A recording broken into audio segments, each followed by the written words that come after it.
अब इतना भयावह तस्वीर अब तक हम लोगों ने नहीं देखा था कि सरेआम दिन दहाड़े एक व्यक्ति का सर काट करके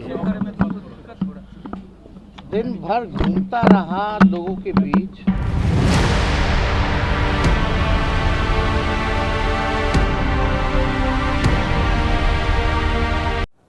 सीधा गर्दन ही काट, सीधा गर्दन।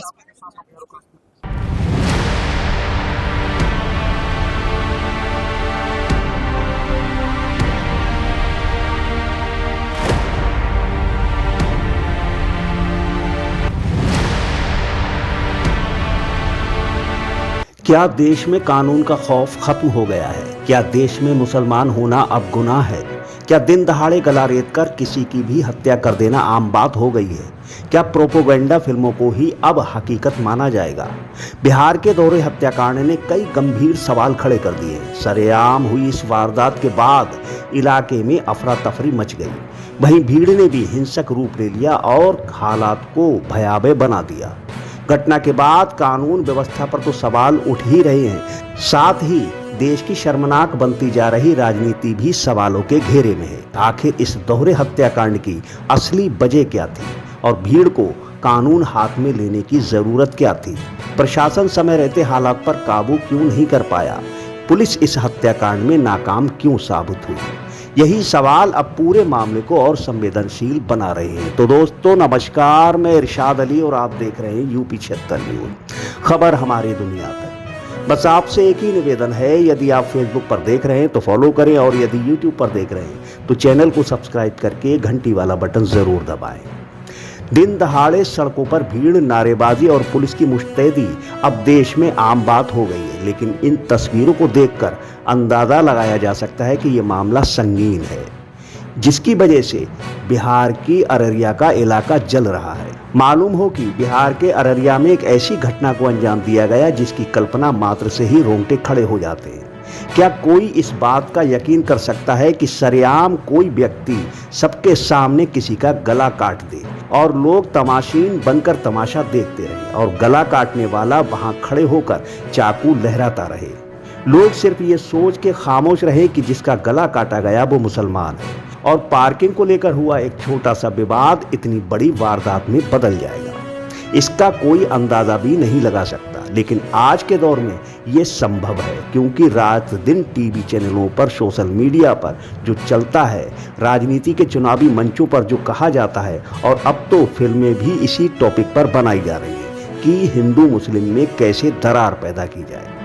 खैर, बिहार के अररिया में जो हुआ वो दिल को दहला देने वाला है और इस पूरी घटना में सिर्फ एक व्यक्ति की जान नहीं गई, बल्कि 2 लोगों को अपनी जान गंवानी पड़ी। और ये बड़ा ही चौंकाने वाला मामला है कि 2 लोगों की जान कैसे गई। तो आपको बता दें कि इस वारदात को अंजाम देने वाले आरोपी को भी भीड़ ने पीट कर मार डाला। मार्केट यार्ड में क्या हुआ, सुने कि मर्डर हो गया। उसके बाद यहाँ जानकारी हुआ, लेकर के आया।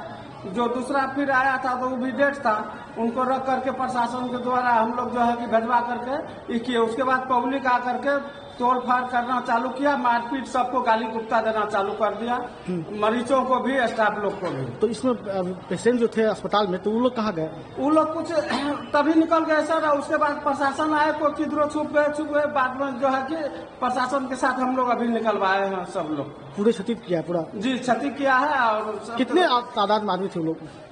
आदमी तो वो लोग लगभग 100 आदमी लगभग थे सर। सब एक के साथ टूट पड़ा? सब एक साथ टूट पड़ा। गाली गुप्ता, ढट्ठा, बांस, आप उस समय कार्य पे थे? जी सर। चलिए अब पूरी घटना को समझते हैं। इस वारदात को अंजाम कैसे दिया गया और इस घटना में किसने किसका गला काटा। दोस्तों, गुरुवार को फारबिसगंज थाना क्षेत्र मार्केटिंग यार्ड गेट नंबर 2 के पास इस घटना को अंजाम दिया गया। मीडिया के अनुसार पिकअप वाहन चलाने वाले चालक नबी हुसैन का सत्तू बेचने वाले रवि चौहान से पार्किंग को लेकर विवाद हो गया। बताया जा रहा है कि विवाद नया नहीं था, बल्कि काफी पुराना था, लेकिन बीते गुरुवार को दोनों के बीच वाद विवाद ज्यादा बढ़ गया और आमने सामने आ गए, जिसको लेकर अब तरह तरह की चर्चाएं हैं। लेकिन सोशल मीडिया पर इस वारदात को वर्तमान में आई एक प्रोपेगेंडा फिल्म का नतीजा बताया जा रहा है। लेकिन नबी हुसैन और रवि चौहान के बीच जो कुछ भी हुआ उसे देखकर और उसे सुनकर हर किसी की रूह कांप रही है। दोस्तों, सोशल मीडिया पर इस वारदात की जो तस्वीरें वायरल हो रही हैं वो इतनी खौफनाक हैं जो दिखाना मुनासिब नहीं है। लेकिन हैरानी की बात तो ये है कि जब रवि चौहान नबी हुसैन का गला रेत रहा था तब लोग खड़े होकर तमाशा देख रहे थे और वीडियो बना रहे थे, और गला रेतने वाले रवि चौहान को किसी ने नहीं रोका। और उससे भी हैरानी की बात यह है कि रवि चौहान नबी हुसैन का गला रेत कर उसकी हत्या करने के बाद काफ़ी देर तक हाथ में चाकू लेकर उसी जगह खड़ा रहा और मुस्कुराता रहा। वहीं सड़क पर खून से लथपथ नबी हुसैन का सिर कटा शव पड़ा रहा और लोग तमाशाई बनकर तमाशा देखते रहे। और जैसे ही नबी हुसैन के परिजनों को घटना की जानकारी मिली वो मौके पर आए, तब मानो आक्रोश फैल गया, जिसके बाद भीड़ ने आरोपी रवि चौहान को दबोच लिया और फिर भीड़ ने आरोपी को पीटना शुरू कर दिया। पुलिस को भी सूचित किया गया, लेकिन जब तक पुलिस मौके पर पहुंची तब तक भीड़ ने आरोपी की पीट कर बुरी हालत कर दी। बड़ी ही मशक्कत के बाद पुलिस ने आरोपी को भीड़ से छुड़ा पाया और अस्पताल भेजा, लेकिन उसने वहां जाकर दम तोड़ दिया। बता दें कि आरोपी को पीटने के लिए भीड़ अस्पताल तक पहुंच गई। इस घटना के बाद से ही मृतक नबी हुसैन का परिवार गहरे सदमे में, परिजनों का रो रो कर बुरा हाल है और इस वारदात के बाद इलाके के चप्पे चप्पे पर पुलिस बल तैनात है। खबरें तो ये भी हैं कि जिस अस्पताल में आरोपी रवि चौहान को भर्ती कराया गया, भीड़ ने उस अस्पताल में भी तोड़फोड़ की और भीड़ में भारी आक्रोश था। यहाँ फॉरबिसगंज थाना अंतर्गत ये जगह आप देख रहे हैं मार्केटिंग यार्ड, इससे कुछ ही कदम पीछे जो है आज सुबह में एक बहुत दुखद घटना वहाँ पर हुई। वहाँ पर नबी हुसैन करके एक व्यक्ति हैं जो पिकअप ड्राइवर थे, उनका जो झड़प है वो रवि चौहान करके एक व्यक्ति है जो सत्तू वहाँ पर बेचता है। तो उन दोनों में सुबह में किसी बात को लेकर के झगड़ा हुआ और जो चाकू है जिसको कि बरामद भी किया गया है उसके द्वारा जो है निर्मम उनकी जो है हत्या की जाती है। और जो एक्यूज्ड है वो यहाँ से कुछ दूरी पर जा कर के, जब घटना यहाँ पे होती है तो लोगों के द्वारा ही जो है उनको पकड़ा जाता है और वहाँ पर उनके साथ भी पिटाई की जाती है।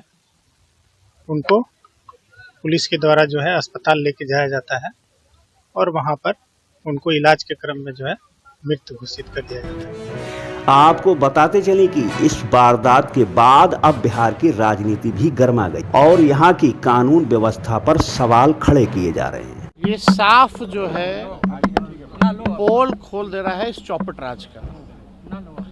अब इतना भयावक तस्वीर अब तक हम लोगों ने नहीं देखा था कि सरेआम दिन दहाड़े एक व्यक्ति का सर काट करके दिन भर घूमता रहा लोगों के बीच, फिर जिसकी मृत्यु हुई उसके परिजनों ने उसको भी मारा जिसने मारा। प्रशासन कहाँ है? कहाँ है लॉ एंड ऑर्डर? ये सवाल पूछता है। सरेआम वहाँ हत्याकांड चलता रहा लेकिन कोई सूद लेने वाला नहीं है। यहाँ जितने भारी भड़कम एनडीए के नेता लोग हैं सबके मन में अभी केवल लड्डू फूटे पड़े हैं कि कौन भाजपा का बनेगा, कौन किसका बनेगा।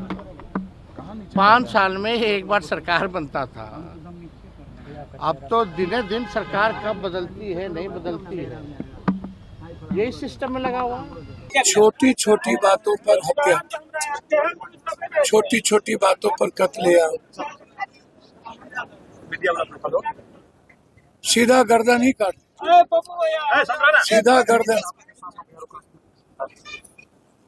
और अब एक गरीब आदमी जिसके पास कुछ भी नहीं है, बेटी अंधा, बेटा अंधा, 2 बच्ची को कौन खिलाएगा, पिता थे तो सबकी परवरिश करते थे।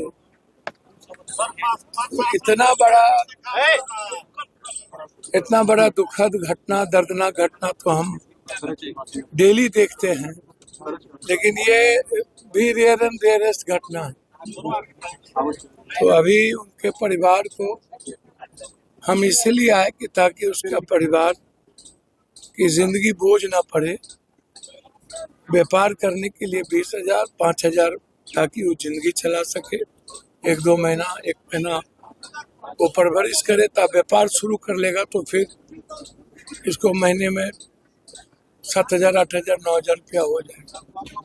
हमारी कोशिश होती है कि ऐसे लोगों की मदद करके उस परिवार को बचाया जा सके।